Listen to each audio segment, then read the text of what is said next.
being part of a review team at the Edinburgh Fringe and other Fringe festivals gives you a unique privilege. And one of the privileges is just the knowledge that you're not doing the heroic, sometimes difficult, stressy, exciting, risky stuff that the theatre makers are doing. And given that Fringe Reviews reviewers have all got to have done that or be doing that, we do know what it's like. And some of us are bringing shows up to the Edinburgh Fringe and also doing a bit of reviewing. So we can empathise and we can step into your shoes.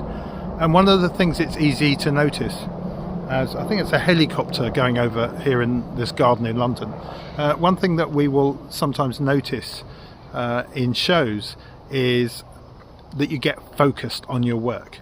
And that's a good thing. You get focused, and the only curiosity you've got is for making sure your show works. There might be a lot at risk. Yet you're in the biggest arts festival in the world. Some people call it a networking opportunity par excellence. Others call it a kind of meat market, a trade fair. It is a place that I would say people who are very serious about their work in terms of its onward journey come up here to get reviews, to get noticed, to have meetings, to get funding, to get interest for a tour. And actually just over-focusing on your work, first of all, can be counterproductive professionally, but also it can just be a shame because there's such an opportunity to turn your gaze outwards and wake up your curiosity, not just to what you're doing, but to what everyone else is doing. And so on the first one, I would actually say that if you only have eyes and ears for an opportunity, what you lose are the things that are slightly beyond opportunities, which are possibilities.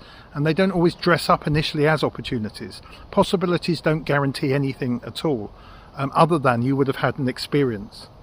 So don't just be like a hunter, like a predator who's only looking to give your full listening to people who might be able to do something for you, who might be able to book your show, who might come and see it, who might tell other people about it. Because that is actually quite narrow in a city of literally tens if not hundreds of thousands of people up for the Fringe.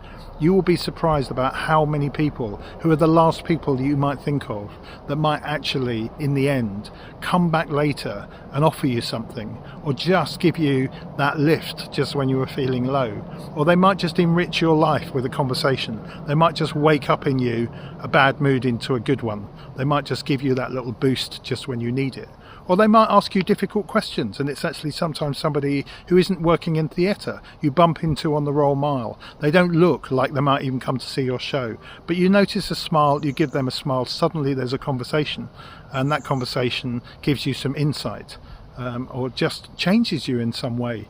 And I've heard enough now from people at the Edinburgh Fringe, from people who, when they've opened up their curiosity to anybody and everybody, at least at a certain time, and not just kind of targeted their attention, they actually find they are surprised.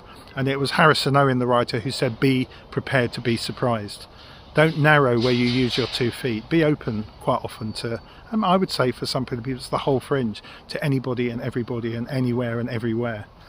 So in terms of professional, of course you get your act together, and of course you see who might be in Edinburgh in terms of reviewers, and you might find there's an arts industry pass given to somebody who's just the right person to focus on to see your show, possibly book you for their venue. But be open to noticing somebody over their shoulder who you also might want to chat to, or who has come up to you. You realise quickly they're not in the industry, but they want to ask you a question about your show, and you don't know who they know, and you don't know what they might do. And being prepared to be surprised is quite often, if you do this without expectation, maybe a bit of hope, the people you least think of, that you least notice, are quite often the people that, because you don't notice them, doors do not open for you and for others, and even for them that would have done. So in the first place, be focused, but don't load that up as a default attitude that you're only up here to be interested in who can benefit you, your company, your work. Of course you'll know how to do that. You'll have cards ready, press packs ready, and so on. But sometimes wake up in Edinburgh. I say to people quite often, go when it's quietest, go to parts of Edinburgh where there isn't flyering happening, sit in a cafe that you wouldn't normally do, maybe meet the eyes of the owner who says, are you new here? They don't see you as a local, and you get into a great chat with them. And actually when they come to see your show, it wasn't expected, and it turns out they bring 5 people with them, rather than the people that you were kind of really addictively and constantly flying on the Royal Mile as if they were a target and you needed to catch them. Go to places, the parks, the spaces you wouldn't normally go to, but just have an attitude of openness. Don't be close to people and immediately just have these filters of they can't do anything for me, or someone more important's come, I'll go over to them and end this conversation. Be inclusive. Introduce people to each other, and you might find you just benefit or not, but overall in the long run you will. So a mood of openness, a mood of creativity, a mood of being prepared to be surprised. Sometimes just at the moment when you are most closed down, open up. Just start a conversation with somebody you wouldn't normally start a conversation with.